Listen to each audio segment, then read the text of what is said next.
Assalamualaikum warahmatullahi wabarakatuh. Saya Grihita Zuhair dari kelas 11 MIPA 4. Di sini saya akan menjelaskan PowerPoint mengenai pembaruan Islam pada masa modern. Dan berikut penjelasannya. Islam periode modern. Pada masa periode abad modern, yaitu abad ke-19, mulai muncul kesadaran umat Islam. Kesadaran tersebut muncul ketika orang-orang Eropa berhasil menguasai dunia Islam. Pada awalnya, bangsa Eropa lah yang mengalami kemunduran. Bangsa Eropa juga pernah dikalahkan oleh umat Islam pada zaman abad klasik. Contoh berhasilnya orang-orang Eropa yang menguasai dunia Islam diantaranya: 1. Negara Turki Utsmani yang dieluk-elukan umat Islam pada penghujung abad pertengahan ternyata mulai surut akibat kalu perang dengan penguasa Eropa. Yang kedua yaitu Napoleon Bonaparte dari Prancis dapat menguasai seluruh Mesir dalam waktu kurang dari 3 minggu. Yang ketiga, Inggris sebagai salah satu kekuatan Eropa mampu memasuki India dan menaklukkan kerajaan Mughal. Dan ada juga tokoh-tokoh pembaru Islam pada masa modern. Yang pertama yaitu ada pembaru dari India. Ada Syah Waliullah, yang kedua Sayyid Ahmad Han, dan yang ketiga Muhammad Iqbal. Dan terdapat pembaru dari Mesir, yaitu Muhammad Ali Pasha, Rafa'ah Baidawi Rafi Al-Tahwati, Jamaluddin Al-Afghani, Muhammad Abduh, dan yang terakhir Muhammad Rashid Ridha. Dan yang ketiga yaitu ada pembaru dari Turki, yang terdapat 2 orang yaitu ada Sultan Mahmud II dan Namik Kemal. Dan yang selanjutnya yaitu pemikiran tokoh pembaru dari India. Yang pertama ada menurut Syah Waliullah, penyebab kemunduran dunia Islam adalah sebagai berikut.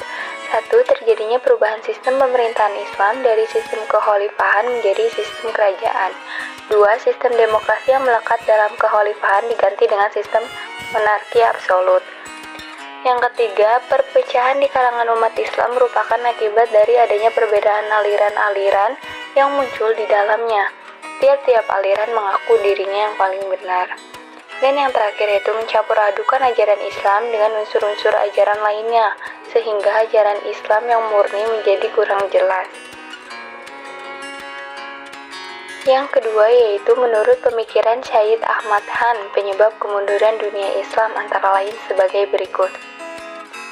1. Kemunduran umat Islam disebabkan oleh umat Islam sendiri yang tidak mengikuti perkembangan sains dan teknologi produk barat. 2. Ilmu dan teknologi modern adalah hasil pikiran manusia. Oleh karena itu, akal dalam batas kekuatannya harus dihargai tinggi oleh umat Islam. Dan yang ketiga, Islam adalah agama yang memiliki paham hukum alam buatan Tuhan. Antara hukum alam sebagai ciptaan Allah dan Al-Quran sebagai firman Allah, pasti tidak terdapat pertentangan, akan tetapi keduanya sejalan.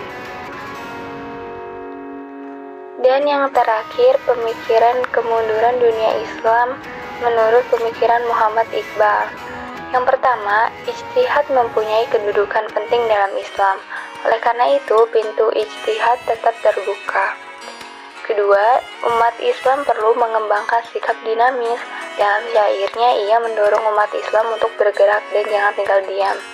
Dan yang ketiga, kemunduran umat Islam disebabkan oleh kebekuan dan kebuntuan dalam berpikir. Dan yang terakhir yaitu adanya pengaruh gerakan pembaruan terhadap perkembangan Islam di Indonesia. 1. Adanya kenyataan ajaran Islam yang bercampur dengan kebiasaan yang bukan Islam. 2. Adanya lembaga-lembaga pendidikan Islam yang kurang efisien. Dan yang ketiga, adanya kekuatan misi dari luar Islam yang mempengaruhi gerak dakwah Islam. Dan adanya gejala dari golongan inteligensia tertentu yang merendahkan Islam. Dan yang terakhir yaitu adanya kondisi politik, ekonomi, dan sosial Indonesia yang buruk akibat penjajahan. Demikian penjelasan dari saya, semoga bermanfaat bagi kita semua dan terima kasih. Wassalamualaikum warahmatullahi wabarakatuh.